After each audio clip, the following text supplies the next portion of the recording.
Bismillah ar-Rahman ar-Rahim. Alhamdulillah Rabbil Alameen. Wa salatu wa salamu ala Sayyidina Muhammadin wa ala alihi wa sahbihi ajma'in. Amma ba'd. So we were discussing the battle of Mota, and this is our second and final discussion of the battle of Mota. And last week I had gotten to the place of Khalid ibn al-Walid having been appointed, and the Prophet sallallahu alaihi wasallam explaining to the people what had happened in the battle and his reaction in Medina.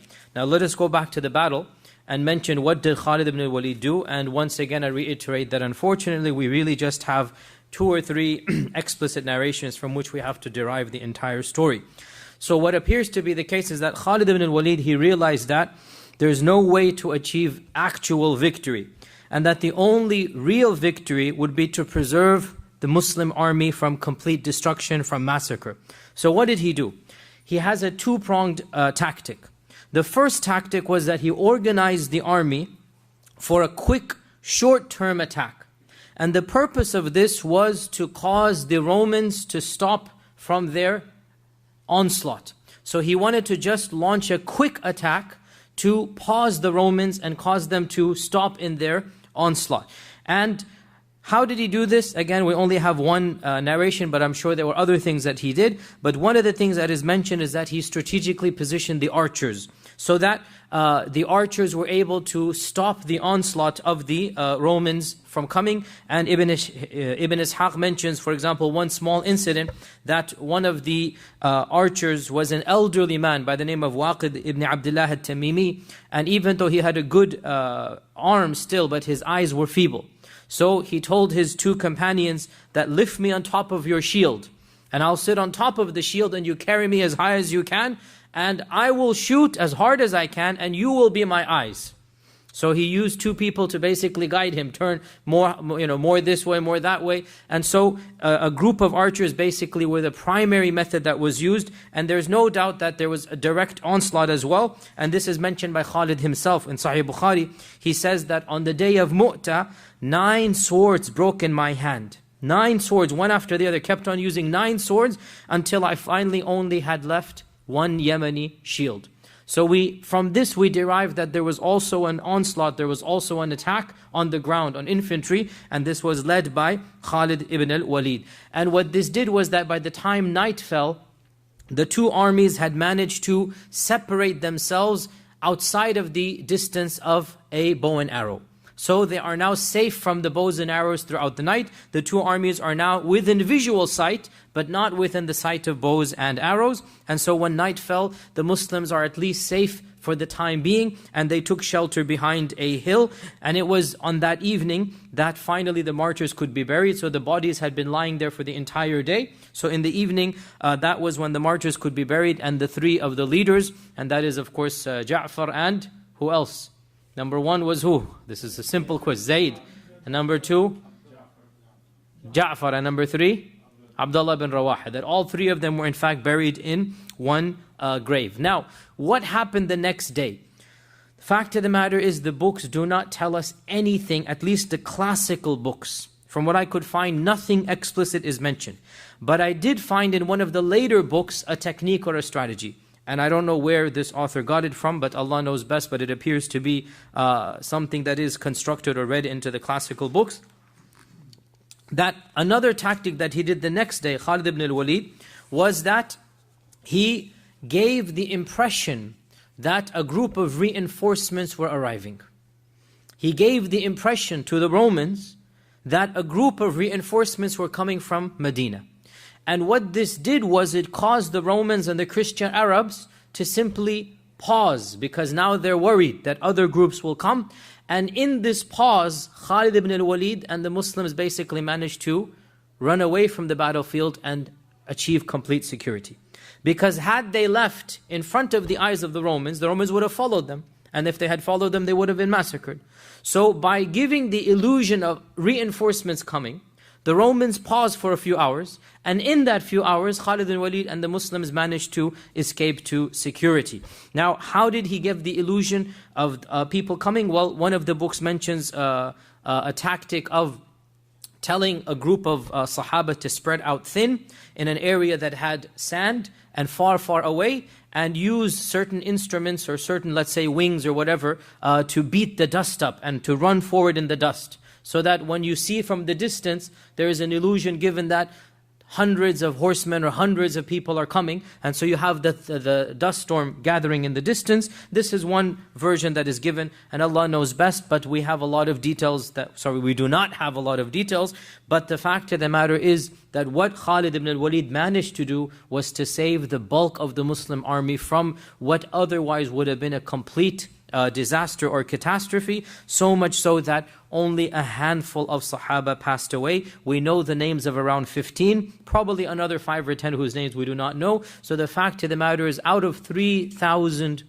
people, 1% basically passed away. 1%. And that is, alhamdulillah, a very, very great, if you like, victory in its own way, that faced with the odds that they were faced with the superior fighting power, still the fact that less than 1% of the army actually passed away or died, and the rest of them returned. So from this, the question arises, and by the way, on the way back, they passed by the same village that had wounded them and killed one of their own, and they extracted revenge. Again, the books are not clear what exactly they did, but they extracted revenge, and they got their revenge from those people that had killed the Muslims. Now, the question arises, is Mota a victory or is it a loss? There are 3 opinions about this issue. The first opinion is that Mota is a victory. In fact, they said it is a big victory. And this is the position of Musa ibn Uqba, who is a contemporary of Ibn Ishaq and also a famous Seerah expert of the classical time. And also the opinion of Imam al-Bayhaqi, who died 438. And also the position of Ibn Kathir, who died 790 something. So Ibn Kathir, the famous Ibn Kathir. They all felt that Mu'ta is a massive victory. What is their evidence? Well, their primary evidence, of the things they say, not their primary, of the things they say, the fact that the Muslims by and large returned successfully with less than 1% casualty. Number 1. Number 2, the fact that they took some war booty, which is true, they took some booty back with them. We'll talk about one of the stories today as well. And number 3, their main evidence is what the Prophet Muhammad himself said. What did he say? The hadith is in Sahih Bukhari. We already mentioned the first part of it last week, and that is that the Prophet ﷺ told them of the deaths of Zayd and Ja'far and Abdullah as they're being killed, and he's describing it, and he is crying. And then what did he say? Until a sword from the sword of Allah took it, and Allah gave them victory. Now, the evidence here is khalas, QED as they say. Nothing more to be done. If the Prophet Muhammad ﷺ says, Fatah Allahu ala yaday, then it's Fatah. And Fatah means victory. So they basically use theology and they say, khalas, if the Prophet ﷺ said it, then khalas, it must be a Fatah. Just like Allah says, Inna fatahna laka fathan mubina, even though Hudaybiyah seemed to be a loss. But Allah says it's Fatah, so it is a Fatah. So that it's basically a theological point. That because the Prophet ﷺ said it's a Fatah, Mu'ta is a Fatah. Okay. Those who are more historians, so Al-Waqidi and Ibn Sa'ad, and also all non-Muslim historians that write about this event, they consider this to be a loss. They consider this to be a loss. In light of the fact that the Muslims, well, firstly, they lost 3 very, very important, significant leaders, one after the other. They lost the flag. And secondly, the fact that they had to retreat and the Romans remained. And generally speaking, the one who retreats is not the victor, generally speaking. So they're looking at it from a more military, a more political perspective, and they say Mu'ta was a defeat. The third opinion is that it's neither a victory nor a defeat. It is in fact a draw. Neither side won clear cut. And they say, now this is the position of Ibn Ishaq himself, it is the position of the Andalusian scholar Ibn Abdul Barr, is also the position of Ibn al-Qayyim in his Zad al-Ma'ad, that Mu'ta was basically neutral. No side was a clear victor. They say similar to Uhud, which is also the correct opinion in Uhud, by the way, that it is not a victory or a loss, it's basically a little bit of both, so it becomes equal in the end, and in some ways the Muslims had the upper hand. So in this position of the Mu'ta, they say Mu'ta is neither a victory nor a loss. Now why? Because they say neither side attacked the other, and the 2 sides returned both of them back to their places. And they say neither side took prisoners of war. When I say attack the other, I mean at the end of the battle. There was not a clear frontal assault from either side. Both of them returned back. And the fact that neither side took prisoners of war. And in terms of dead, it is probably equal, or maybe the Quraysh, the pagans or the Arab Christians had a little bit more, but it's not as if there's any significant issue there. And therefore, because both sides returns back home and neither side annihilates the other, therefore it's a tie. It's a draw. Now, in my humble opinion, it's each of these three opinions is correct in its own way, which is basically all three are correct. I.e., from each perspective, they have an element of truth. From a purely theological perspective, if the Prophet said it is a fatah, sami'na wa ata'na, it is a fatah. At the same time, the fact that he calls it a fatah doesn't mean it's a fatah from a military perspective. It could be a fatah from other perspectives, right? So if somebody comes and says, yes, it is a fatah, in that long term the goals are achieved, this is valid. But it doesn't mean that it is a fatah in this particular battle. It's a different type of fatah. Just like Hudaybiyah was a long-term fatah, right? Short-term, all of the Muslims were quite incensed what is going on in Hudaybiyah, right? Even the Prophet said, Allah knows, I'm not going to disobey Allah. Allah knows. So the fatah might be long-term, but in the short-term, Al-Waqidi and Ibn Sa'd do have a point that in the end of the day, it was the Romans who remained in their lands, the Arab Christians remained in their lands, the Muslims did not conquer even an inch in this battle, and the Muslims have to return home. So the second opinion does have some truth to it. And of course the third opinion also has a lot of weight to it. In that, actually it's not a pure loss, because neither did the Romans attack the Muslims. Rather they let them go. And therefore we can say that the Prophet ﷺ called it a victory in that the Sahaba managed to save themselves from death. And that is a victory. Not necessarily that Mota was a military victory. Victory can be of different types. And this victory was a victory of the fact that less than 1% of the army was massacred, was martyred, and the bulk of the army returns home. And also, I mean, in my humble opinion, I think this is one of the problems that many of our Muslim historians have. They want to somehow make every battle positive for the Muslims. And they don't realize that, subhanAllah, it is actually of great benefit and wisdom that some battles don't come out to be so positive. That Allah Azza wa Jalla is showing us that, look, you're not going to get everything on a silver platter. Sometimes you have to struggle, and sometimes even the Sahaba, even our Prophet Muhammad in Uhud. What is Uhud? Except this illustration, right? That we really don't have to demonstrate, and this is really, I think, one of the problems that many Muslim, not just theologians, historians, Seerah, that everything has to be read in a certain light. And I think that this is actually problematic, because when you go through something negative and you don't find anything in the seerah that is anyhow negative, how are you going to relate?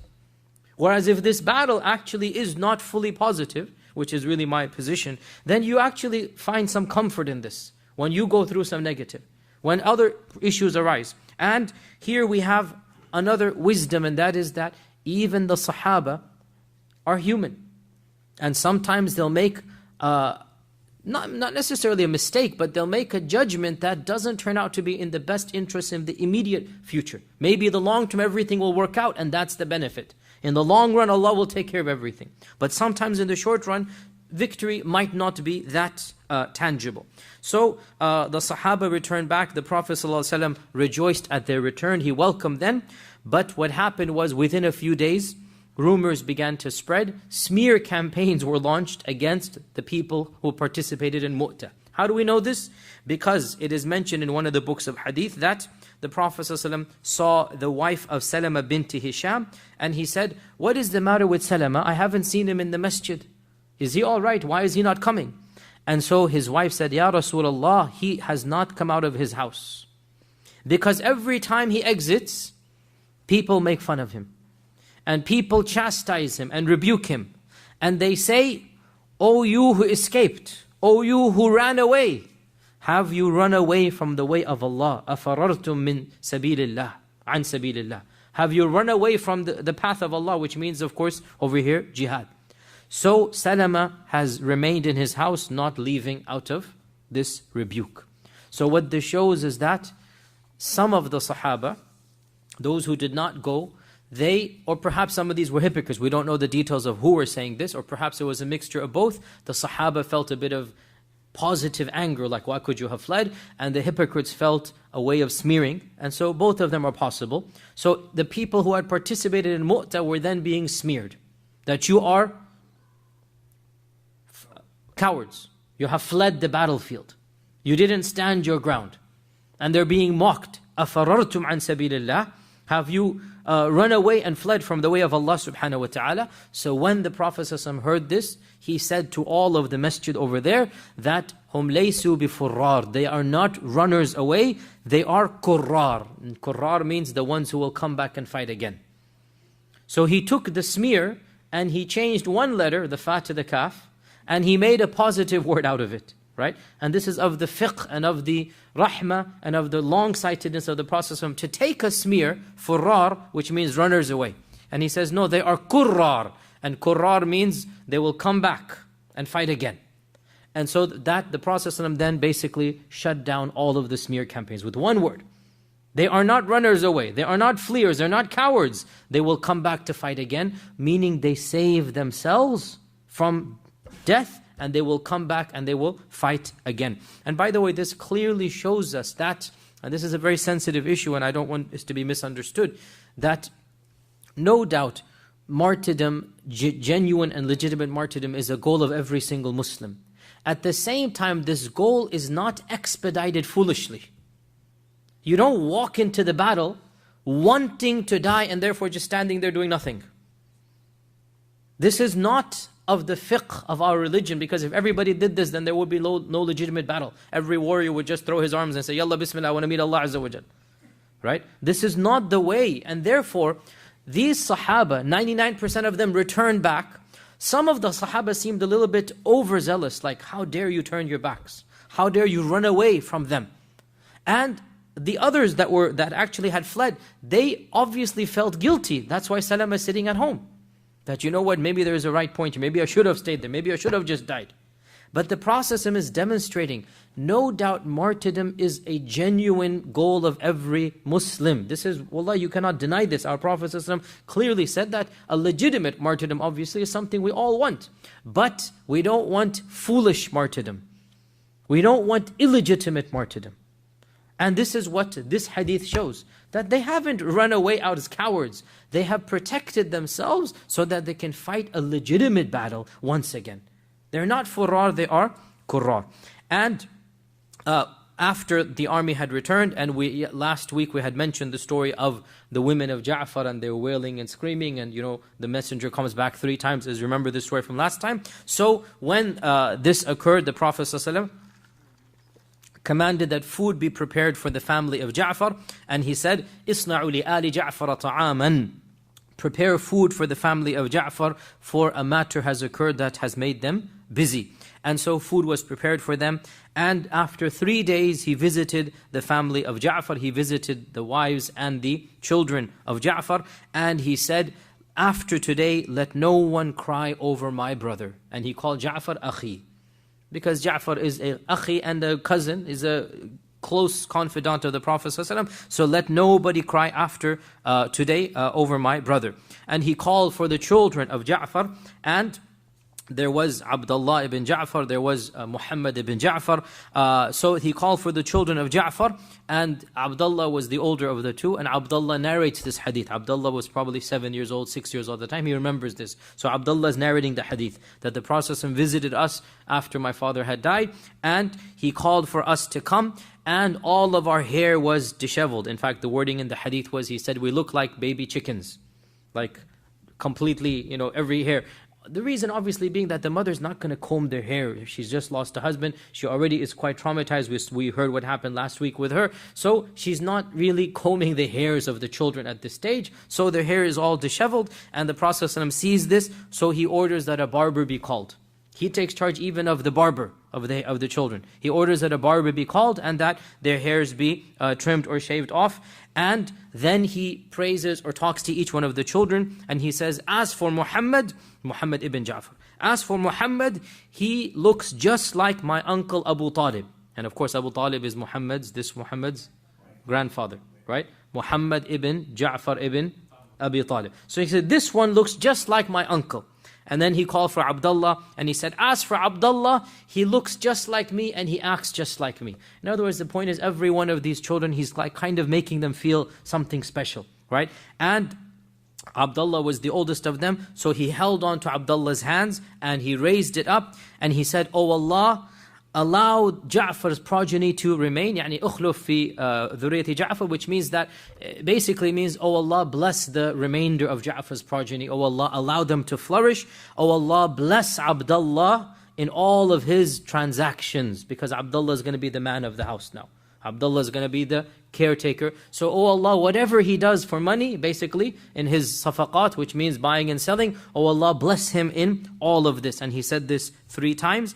And he told them that your father has been substituted instead of his 2 hands, because they have heard the gruesome news that both of his hands have been cut off, that they have discovered his body without 2 hands. So they've heard this. So he tells them, as for your father, Allah has substituted 2 wings instead of his 2 hands, and he is flying around in Jannah wherever he wants to go. And his mother, their mother, who is their mother? Who is the mother of these children? Who is the mother of these children? We have mentioned her name at least 10 times in the Seerah. No. No. None of the sisters, this is disappointing because sisters should know the names of the Sahabiyat. No, I'm not even going to mention you anymore. Khalas, there's no point. Bint someone, I like this. She's bint someone. Asma binti Umays. No bells ringing still. Asma binti Umays. Asma binti Umays. Who is Asma binti Umays? The daughter of Umays, mashallah. Asma binti Umays. Asma binti Umays was firstly the wife of Ja'far. Then when Ja'far passed away, right now he becomes a shaheed, Asma marries Abu Bakr. And when she marries Abu Bakr, so the 2 of them have, who's named? Guys, today isn't a good day for us. It's too cold, that's why. So coldness destroys memory. Muhammad ibn Abi Bakr, the famous Muhammad. I mean, how many children does Abu Bakr have? Muhammad ibn Abi Bakr, right? Then Abu Bakr passes away. Then who does Asma marry? Ali ibn Abi Talib, right? So Asma married Ja'far and Abu Bakr and Ali. And from each of them she has children, mashallah, tabarakallah, right? And of course this shows us, I mean, without having to, obviously, I've said this so many times, the stigma of divorce did not exist amongst the Sahaba as it exists in later Muslim societies. A divorced lady was not considered to be someone that, is khalas, that's it, she might as well live the rest of her life alone. That type of attitude did not exist amongst the Sahaba. And we have so many of the Sahabiyat, marrying one after the other, and they didn't consider divorce to be that type of stigma. There's a little bit of an anecdote mentioned about Asma when Ali was married to her. So Muhammad ibn Ja'far and Muhammad ibn Abi Bakr, right? There are 2 half-brothers. They began debating with one another whose lineage is better. Now their mother's one, right? And so Muhammad ibn Ja'far said, I am the son of Ja'far, I am my father this, my father that. And Muhammad ibn Abi Bakr is saying, I am this, I am that. I am my son and my father is Abu Bakr and this and that. And so Ali is sitting there watching these 2 young men, boasting that which one of their fathers was more noble. So he wants to tease his wife, Asma. So he says, Khalas, your mother shall be the judge. Now, the 2 men are his competitors in terms of ex-husbands, right? So he wants to tease his wife. Like, which one will she choose? So your mother will be the judge. Who was the more noble of the 2? Because she was married to the both of them. So he calls Asma out and he says, here, you decide between your 2 sons. And so he puts her on the spot. This is just an anecdote, not related to Mota. And he puts her on the spot. Which of the 2 men is better? And look at the intelligence of Asma. Asma bint Umays says, as for the shabab, the young men, then Ja'far is the sayyid of them. And as for the kuhul, and that's like the wise senior men, then Abu Bakr is the sheikh of them. So in other words, both are top. Because Ja'far was young when he passed away. Abu Bakr was obviously 63, 64 when he passed away. Right? So she's saying both of them were the best. So Ali says, then what have you left for me? So he's got the best here, the best there. That means I am the last of them, right? And of course this, wallahi, it shows us, what does it show us? I mean, you tell me. What is the one thing it really shows us? The joking around, of course, between husband and wife and whatnot, but who are the families that we're talking about here? Who are the families? Think about it. Al al-Bayt and Abu Bakr. Do you notice any tension?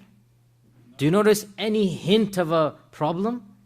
I mean, wallahi, honestly, it's so ludicrous to read in that there were tensions. Here's Ali marrying Abu Bakr's ex-wife.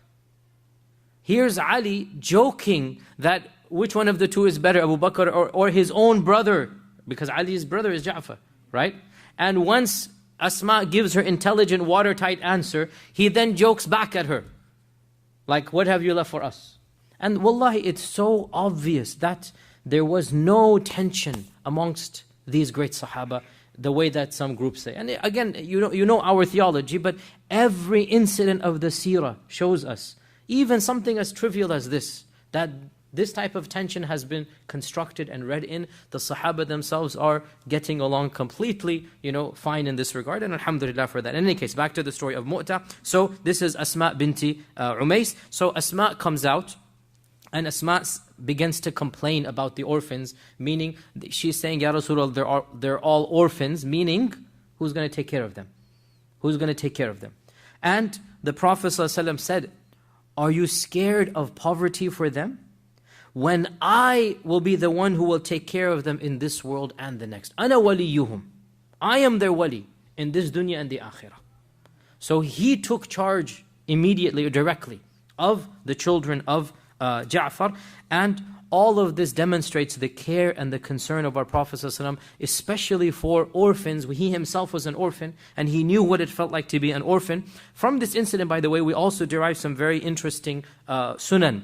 Of these sunan is that when a family suffers a death or a tragedy, it is sunnah to gift the family with food. Especially for those who are the closest, like very close friends, that they should take charge of giving the family food. And this is proven in the hadith of the Prophet ﷺ, إِصْنَعُ لِآلِ جَعْفَرَ طَعَامٍ. Make food for the family of Ja'far because something has come that will cause them to be too busy to cook for themselves. Also, it is sunnah to visit and to give words of consolation and to give words of encouragement. It is also sunnah to visit but not for a long time, i.e. it is discouraged to sit for a long time. It is makruh to turn that visit into a socialization session. The visiting is just to console and to give dua. You sit for what is urf or reasonable in one's culture, maybe in our culture half an hour or so. You sit to give them consolation, and then you let them basically have some private family time. And also it is makruh for the host family to feed the visitors. This is wrong, and in some cultures it happens. This is wrong. The family who has suffered a tragedy, they should not be hosting. And there's a hadith to this effect. It is narrated by Jarir ibn Abdullah al-Bajali, the famous Sahabi. Jarir ibn Abdullah al-Bajali, he said, we used to consider gathering in the house of the Mayyit and there preparing food for us a part of the wailing that the Prophet forbade, the niyaha. The niyaha is forbidden. So notice, he said two things. We used to consider gathering in the house of the deceased. Now, by gathering, he could not have meant visiting because the Prophet visited. So by gathering is meant you stay there and you make your visit into a socialization. This is not the purpose of consolation. And the feeding of the guests, i.e. by the people that are suffered a tragedy. We used to consider this a part of the forbidden niyaha, the forbidden wailing. This is a part of it. And therefore we have to be careful that we do not fall into this as well. Also of the wisdoms we learn here that the Prophet waited for 3 days and then he came back and he consoled them. And what this shows us is that for 3 days, as we know, mourning is allowed, and then after the 3rd day, mourning should stop, except for the wife who remains in her iddah, And iddah is slightly different than mourning. Mourning, the legitimate mourning, is to feel a sense of loss, a sense of grief and crying, and altering your lifestyle or schedule to a little bit. I.e., you're so depressed you don't feel like eating too much. You're so depressed you maybe take off from work. This is halal and jaiz for 3 days. Beyond this, to beat yourself, to wail out loud, to cry claims of kufr. Who's going to take care of me? How will I live? I cannot live without you. This is haram. So wailing, and wailing means to raise your voice out loud, and shrieking. And these were things that they are still done in some cultures, Muslim cultures. And in fact, our Prophet ﷺ said, 4 are the things of jahiliyyah, my ummah will never give them up. 4 are the things of jahiliyyah, my ummah will never give them up. Number 1, he said, niyaha al-mayyit. And niyaha is basically the types of pagan customs that existed in jahiliyyah. Of them is wailing, of them is crying out loud. He said these will remain in my ummah forever, even though they are from the jahiliyyah. So what then is allowed? I gave you some examples of what is allowed. Crying without wailing, tears coming out. Our Prophet himself, when the news came, Aisha says he had to sit down. I mean, wallahi, think about that. Rasulullah ﷺ, he's so overcome with grief, jealous. I mean, that's a shock. And he was crying. Anas says he was crying. And Jabir and Aisha says you could see the grief on his face. This is all permissible. Now, as we said last week, Asma, or I should not mention, is the women of Ja'far, and the family of Ja'far went a little bit beyond. And here we find a big wisdom. The Prophet attempted to stop them through the messenger 3 times, until finally when it cannot be done, khalas, okay, let them be. Then on the 3rd day he comes and he puts an end to it. Let no one wail over my brother anymore. Khalas, end of story. And this shows us that, look, sometimes you just cannot enforce perfection. Even in the extended family of the Prophet ﷺ, things happened that he did not approve of. Think about this. And I say this all the time, that when a person dies, now is not the time to become fine-tuning detail of what is sunnah and what is bid'ah and what is complete. Person is overcome with emotion. A person has lost his mother, his grandmother, his father, doesn't understand fully. If you are an intricate member of the family, then you speak and you say, okay, let us do this. If you are a stranger or an acquaintance or just a friend, now is not the time to become Mr. Sunnah and tell them this is bid'ah and this is haram. You let them do what you want, and then at a better time, at a better occasion, you can teach them what is the appropriate sunnah. It's not necessary that you enforce everything, at this get-go. Here our Prophet ﷺ himself cannot control the extended members of the family of Ja'far. What can be done? But on the 3rd day he comes and he corrects it all. He goes, okay, end of story. These kids haven't been combed, clean their hair up. You're going to stop crying, you're going to get your life to act together. So after 3 days, you have to stop living in that shock state. Deal with it. Get to terms with it. And as they say, time heals all wounds, and wallahi, this is true. Time heals all wounds. Allah has made us this way. No matter how big the tragedy, how great the calamity, eventually you move on and you simply live your life. And therefore, 3 days is the maximum time given where the death of somebody can cause us to alter our schedule. And that's halal for 3 days. It's halal.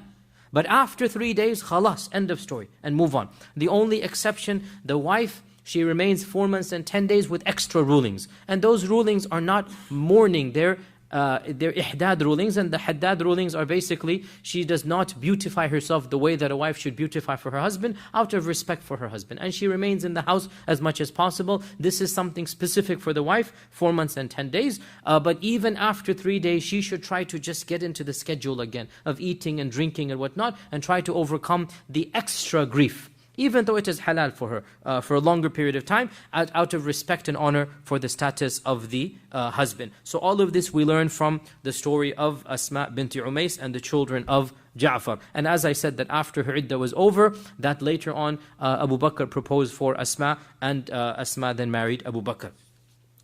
How about Zayd? Zayd, of course, had a son, and his name was Usama ibn Zayd.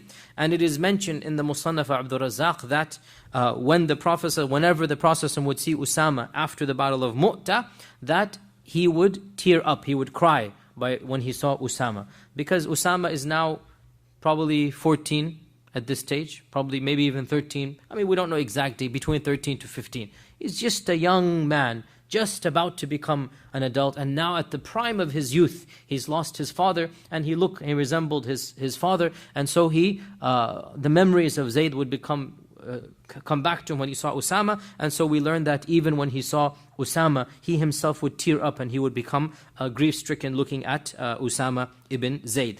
And after a few days he came to the masjid, and the Sahaba were sitting there huddled up, some of them were crying. And he said, "Why are you crying?" So they said, "Why should we not cry, O Messenger of Allah, when the best of us and the most noble of us have left? Why shouldn't we cry? Such a big calamity." And of course, in particular, they meant the three who had passed away. So our Prophet ﷺ said, "But do not cry. Do not cry. For the example of my ummah is like a garden whose owner has cut the leaves and the branches and prepared his houses, so that each year gives a better crop than the last year." Now pause here, what does this mean? So in order to grow the garden, you have to cut the leaves and actually get rid of some of the things to fertilize and to make the garden grow. So in order, like for example, what do we do with roses? You have to prune it and cut it and basically do it. So the Prophet is giving this analogy, but he's giving with the date gardens, the date grows. So he's saying the example of my ummah is like this garden. The owner of the garden has to cut and prune and do things in order for the garden to flourish. And the next year shall be better, and the next year shall be better. And the Masih Isa will meet this ummah, and there will be a group that he meets that are like you or even better than you. He's talking to the Sahaba. And Allah subhanahu wa ta'ala will not humiliate an ummah. I am the first of them, and the Masih is the last of them. Allah will not humiliate an ummah. I am the first of them, and the Masih is the last of them. Now this hadith is a very, very beautiful hadith, and scholars have differed about its authenticity. Ibn Hajar has said it is Hasan, and it is narrated by Ibn Abi Shayba, and some of the more stricter scholars, such as the ones of our times, have said that it is slightly weak. In any case, the meaning, Ibn Hajar said is authentic by the way, but the meaning is definitely beautiful, and it's also authentic in its own way. Allah will not humiliate an ummah, the first of whom is myself, and the last of whom is Al-Masih Isa ibn Maryam. Right? And this is so true, that who is the last person to pass away of this ummah? It will be a group of people with Al-Masih, with Isa ibn Maryam. You all know we did this in the series of the Day of Judgment, right? The last Muslims that will pass away with Al-Masih with them and amongst them. And perhaps from this, perhaps we can say the very last Muslim to pass away will be Al-Masih Isa ibn Maryam. Perhaps we can say, Allah knows best, that I am the first, and he was the first, and Al-Masih will be the very last. And what a beautiful way of showing the perfection of this ummah. So he said, Allah will never humiliate this ummah. I am the first, and Masih is the last. And Al-Hassan ibn Thabit and many of the other Sahaba, they wrote long lines of poetry about the martyrs of Mota, and these are recorded in Ibn Ishaq and other books. And the point being, from all of these narrations, we learn Mota was a very traumatic incident for the Sahaba, and especially for the Prophet Muhammad ﷺ. It was one of the most traumatic episodes of the Seerah, and sadly many of us are completely unaware of Mota. We don't even know who died and what happened in it, but you look at the trauma, you look at the grief that had afflicted all of the Sahaba, and especially our Prophet Muhammad ﷺ, and we notice its importance and its status. Now there's also one final story about Mota before we conclude and summarize, and that is that there's a side story mentioned which has some benefit, and that is that in the Battle of Mota, there was also a group of helpers, al-Muddadi, al-Muddadis from Yemen. That's not a tribe. The al-Muddadi means the one who is helping. And they had joined the army to fight against the people of the Romans and the Arab Christians. And one of them, a story is mentioned about him. One of them, he only had one sword in the fight. And when the Romans came near, one of the Muslims had sacrificed an animal to feed to the army. So he asked him, can I take the skin of this animal? So the Sahabi said, take it. So he took it and he made a leather armor out of the skin. He tanned it, he fixed it, and he doubled it up and he made an armor out of it.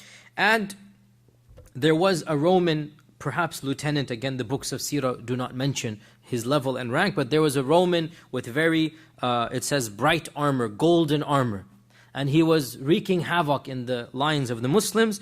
And so this Mudadi basically attacked him with only goat skin and a sword. He attacked him and managed to kill this Roman, maybe lieutenant or general.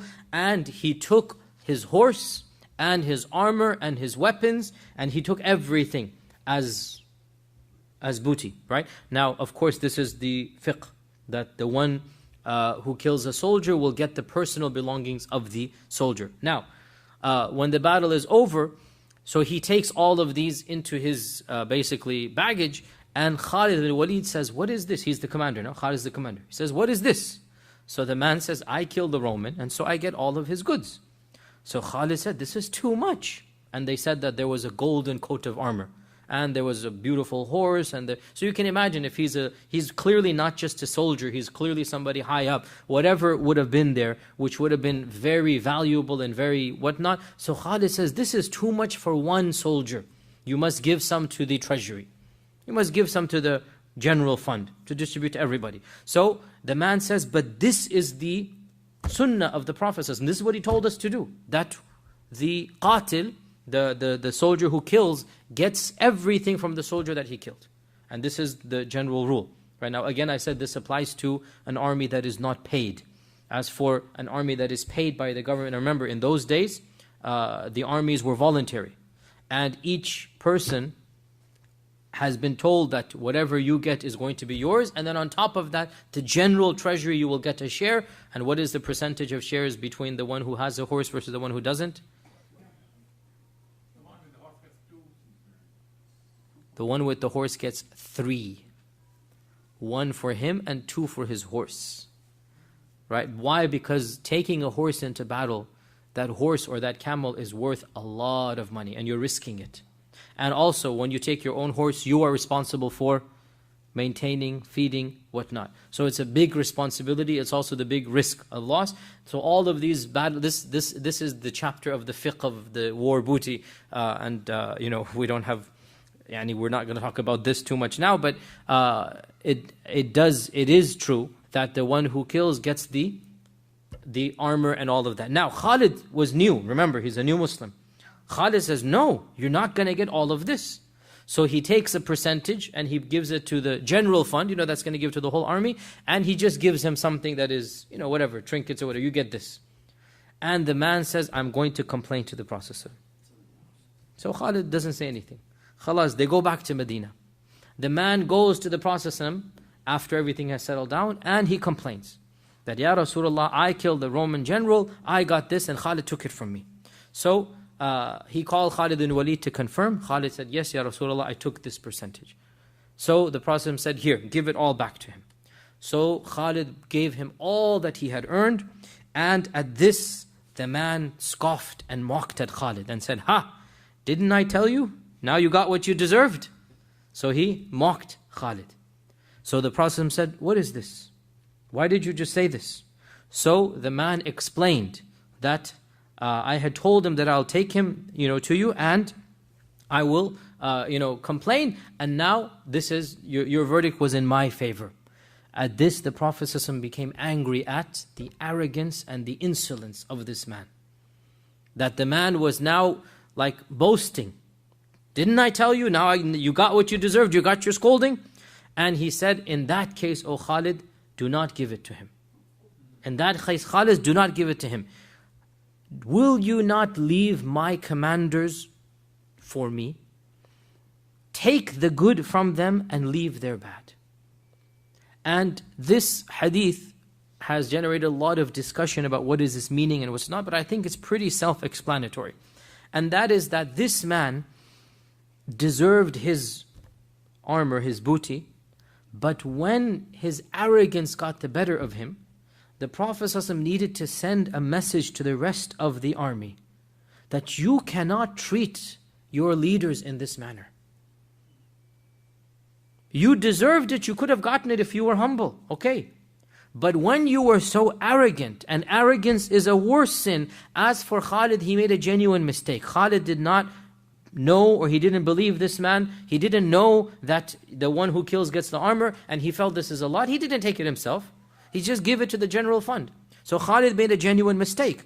And this man's arrogance trumped the right side that he was on. And this is a very important point here.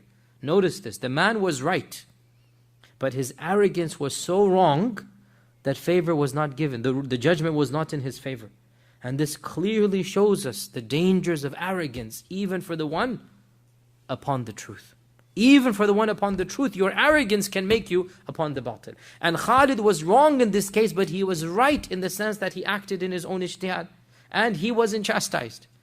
And the man that was chastised was the one who showed the arrogance. Also, we learn over here that it is allowed for a judge, a qadi, to alter a verdict in light of new circumstance. It is allowed for a qadi to change his ruling. Because right then and there, the Prophet ﷺ changed his ruling. And it is allowed in light of other circumstance. Also, a very interesting point, the Prophet ﷺ said to, and this was the point of it, aren't you going to leave my leaders to me? Meaning, have you no respect for my leaders that you're going to mock them in this manner? This is the meaning of the hadith. Have you no respect for my leaders? Now, who appointed Khalid to be a leader? The Prophet Muhammad ﷺ? No, the people did. Yet what did he call Khalid? My leader. Umara'i, my leader. And this shows us the Sunni doctrine. This is a Sunni doctrine. That the Khalifa, the Sultan, the Wali, whom the people choose, is the Wali or the Sultan of Allah on this earth. Even though the Prophet Muhammad ﷺ did not choose Khalid because he was not of those three. But when the people chose Khalid, he becomes the one whom the Prophet ﷺ chose. And this is Sunni doctrine, by the way. That the Khalifa, legitimate Khalifa, represents. Basically, there's a hadith, and there's so many hadith of this matter. For example, perhaps one of the most deep ones, As-Sultanu Waliyullahi fil ard. In another hadith, As-Sultanu Dhillullahi fil ard. That the Sultan is the representative, or the Sultan is Khalifatullah in one version. As-Sultan Dhillullah is the shadow of Allah on this earth. Meaning, he is representing the Sharia. And he is the one who is ultimately responsible. And that is why when the Prophet passed away, Abu Bakr said, I am Khalifatu Rasulillah. And Umar said, I am Khalifatu Rasulillah. They feel as if they're standing in the maqam, the political maqam at least, of the Prophet ﷺ. You understand this point here? And this is Sunni doctrine, that the legitimate ruler does have a respect and an authority that must be given to him in matters of this dunya. And I have spoken about this many times, especially after the Arab Spring, that such a hadith, they are applicable to legitimate Islamic rulers who were khulafa. As for modern day dictators and presidents and parliaments and whatnot, these you cannot apply Islamic injunctions when they themselves are not ruling by Islam and through Islam. When they are secular regimes or democracies, you cannot use the Sharia for or against them. They don't represent Allah Azza wa Jal Sharia. Now whether they should be obeyed or not goes back to the scholars of those times, and they look at maslaha and mafsada, they look at pros and cons. It is not correct to use the ahadith about obeying the ruler with regards to rulers who do not obey Allah subhanahu wa ta'ala in overall their implementation of the Sharia in the land. And we're not talking about their personal sins, we're talking about overall their Sharia. And in any case, again the point is, the Sultan or the Khalifa represents the judgment of Allah subhanahu wa ta'ala as much as is possible by a non-prophet on this earth. Now one interesting point, before we conclude, one interesting point here is that this battle of Mota is actually mentioned, one of the very few things that is mentioned by the Byzantine or the Byzantine chroniclers, the non-Muslim chroniclers. And it is extremely interesting that the earliest historian of the Byzantine Empire that writes about Muslims, and his name is Saint Theophanes, and he's an aristocratic monk, and he wrote a very large book in ancient Latin called the Chronicles, or not even in Latin, it's ancient. it's been translated, into modern Latin, and then from there it's been translated into English and other languages. And this work is the earliest work of the Byzantine Empire that mentions the Prophet Muhammad ﷺ. And it mentions even the Battle of Mota. And Theophanes died around 820 CE. So 820 CE is very early on. That's one of the earliest books written. And he uses sources that we no longer possess. And one of the sources that he uses is that of an Arab source, that is a non-Muslim source, that he's using an Arab source to talk about the Islamic side of things. So he becomes one of the very few Roman authors with access to material and names and stuff that is not found in most of the other Byzantine sources. No other Byzantine chronicler was so well equipped with the material that Theophanes was. And he wrote, as I said, his book, The Chronicles, which has been translated. And very interestingly, he mentions the Battle of Mota in that chronicle. And I downloaded the book and I actually printed out the page from the chronicle, from his chronicles, and he mentions in the year 630. Now he doesn't mention 630, he actually says in the year 623, but that's because their calendar, when you convert it to our calendar, it's a little bit different. And then he always has the dates according to the Roman emperor and according to the emperors of the civilizations of that year. So he says Heraclius 22nd year, the same Heraclius. Abu Bakr's, because they're adding OS, they add OS, Abu Bakr's first year. Now, this is a mistake from his side. He puts the Battle of Mu'ta in the first year of Abu Bakr's Khilafah. And obviously, he's not 100% accurate. And by the way, his description of the Prophet ﷺ is full of stereotypes and antiquated and whatnot. But clearly, by 700 CE, the Romans have heard of the new religion and the new prophet and the new Sahaba and their theology. And it's interesting to look at it from their perspective. It's full of incorrect inconsistencies and stereotypes, but he's mentioning a new religion, a new prophet, the children of Ishmael, descendants to Abraham, calling to monotheism. So he's mentioning certain truths, and then he mentions, vulgar facts as well that are the typical, stereotypical things of multiple wives and this and that. The standard, motif, the caricature that was painted by the Romans is being passed down. So Theophanes says in the first year of Abu Bakr and the 22nd year of Heraclius, he says that Muhammad, he doesn't call him Muhammad, he mentions Muhammad, but he had appointed 4 amirs. This is another mistake, he had appointed 3. But again, this is their side. 4 amirs to fight the members of an Arab nation that were Christian. And this we already mentioned this, right? And they came in front of a village called Mukhiya. So he says the village was called Mukhiya. And they, in that village was stationed Vicarius Theodore. Now Vicarius Theodore, they say he was the brother of Heraclius. So it is mentioned in our books that the brother of Heraclius participated in the Battle of Mota. So he also is mentioning that Theodore was there. And they intended to fall upon the Arabs on the day when they sacrificed to their idols. Now this is an interesting tidbit that I did not find in any of the books of the Arab side of things, or the Muslim side of things. He is saying they intentionally chose a day that was a festival for them. And if this is the case, then that makes a lot of sense. You choose a day when they will be distracted. Our source books don't mention this. His book mentions that they chose that day. The Vicarius, meaning Theodore, on learning, now this is very interesting, and Allah knows how true this is, on learning this from a certain Qurayshite called Qutaybas, who was in his pay, meaning there was a spy. There was a spy that had informed on them. Now this spy could not have been from the Sahaba, because they're not going to get a spy. This would have been from the Arab Christian community. That there's somebody there who is in the pay of the Vicarius. He gathered all of this information and ascertained the day and the time when they were about to attack, and therefore he himself attacked them at a village called Multas. Now again, in our books, Multas is not mentioned, but perhaps that was their name for a village. Now listen to this. And he killed 3 emirs, and the bulk of their army. This is not true. The bulk of their army is not true. He killed 1%. One emir, listen to this now, called Khalid, whom they call God's sword. escaped. Theophanes is mentioning Khalid as Sayfullah. And this is amazing, that they already know Khalid is the one who caused them to escape. And why? Because they call him the sword of God. So the title that the Prophet Muhammad ﷺ gave to Khalid ibn al-Walid had reached the Roman Empire. And Theophanes, when he's recording history, he is writing, they call this man the sword of God.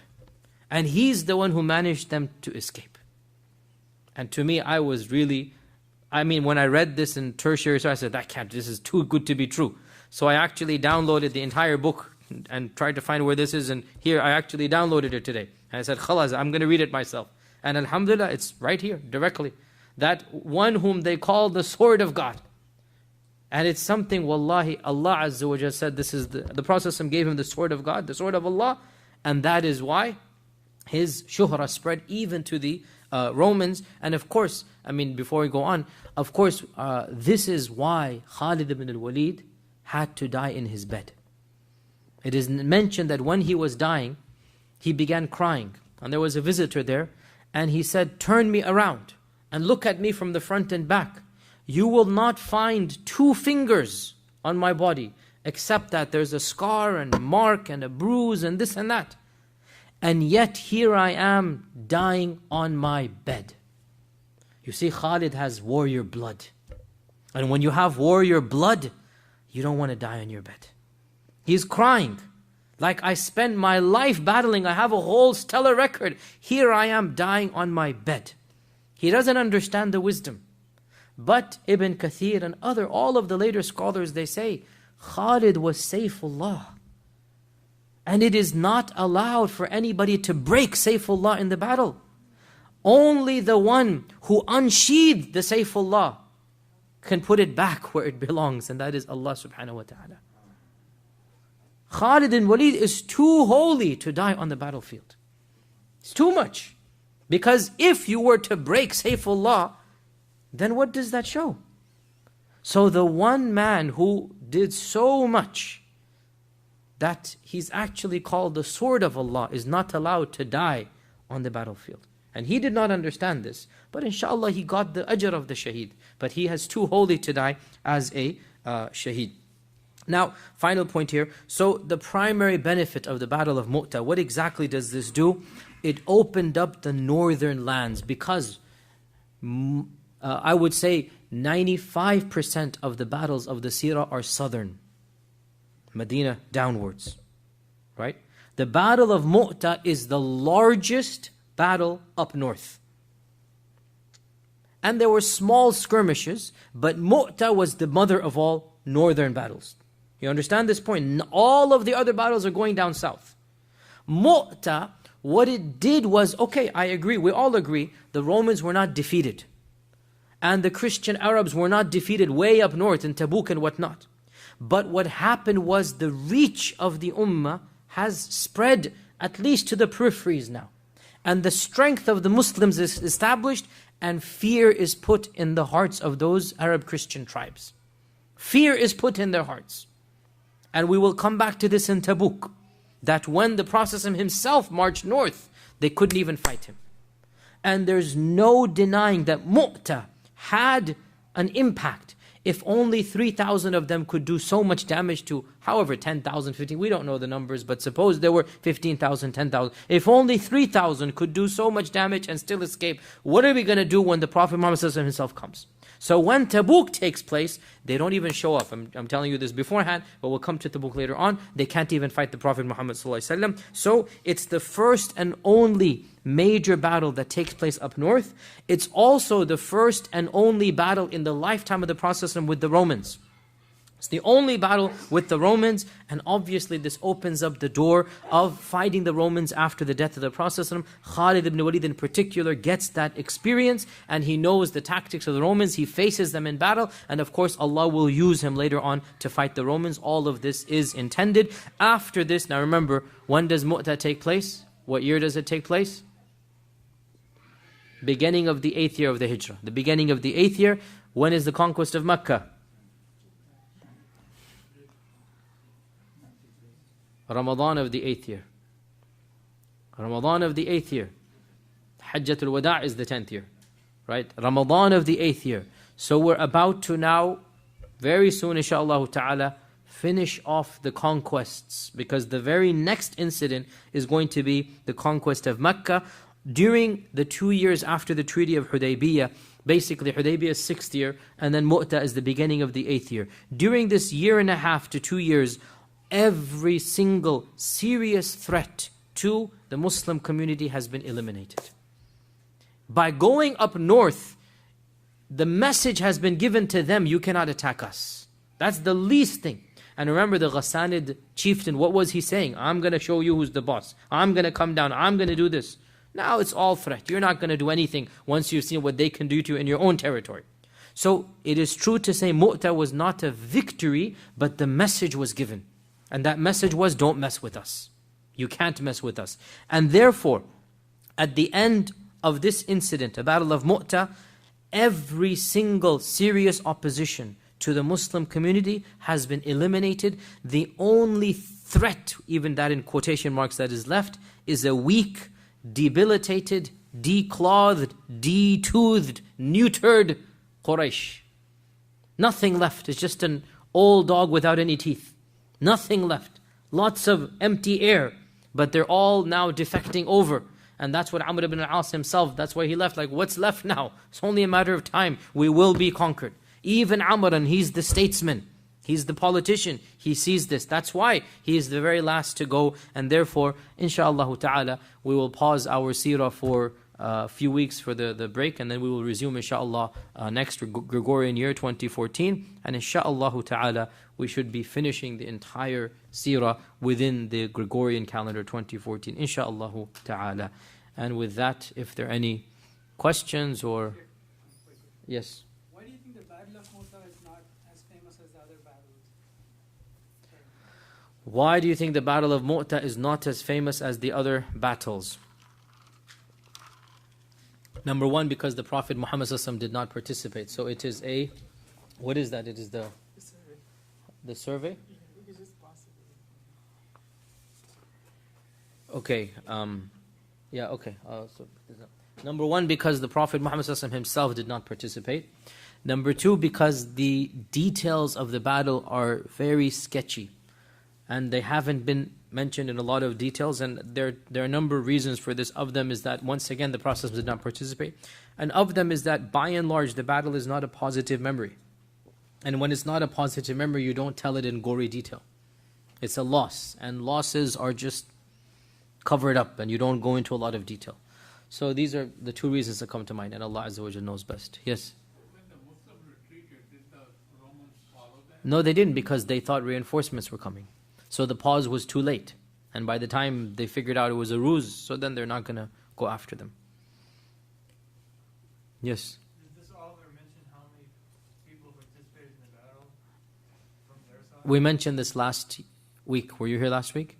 You talked about what the Muslims said. But I'm wondering what No, Theophanes did not say that, no. maybe he would have a more accurate... Theophanes did not say that, no. But he just mentions that Theodorus sent a battalion, and there were the Arab Christians as well. Both were there. Is there any reason why the Prophet and Abu Bakr and Umar and Ali, none of them participated in this major battle? Is there any reason or wisdom behind that? We do not know why the Prophet himself did not participate in this. Allah knows best. We can only assume things. Why did the Prophet not go to Mu'tah? But he did go to Tabuk, which actually would have been more dangerous, and it was more difficult, and it was in the summer months. So Allah knows there must have been something else going on. Allah knows best. Yes? Prophet mentioned it was a victory, and he was talking in the masjid. However, the Sahabas were ridiculed. So did no one hear him when he said that?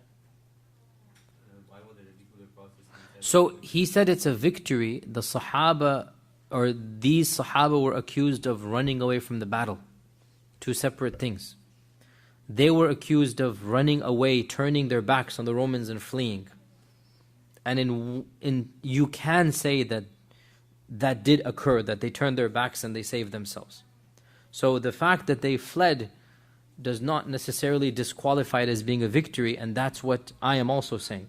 that when the Prophet ﷺ calls it a fatah, it is a fatah in its own way. And that is that the Muslims are saved. But the Muslims were not fleeing out of cowardice. The Muslims were fleeing because it's no point, it's useless. It's a tactical retreat for a later fight. That's what the Prophet himself is saying. They are not running away out of cowardice, they are tactically retreating. And Allah Himself allows a tactical retreat in the Quran. Allah does not allow fleeing from the battlefield.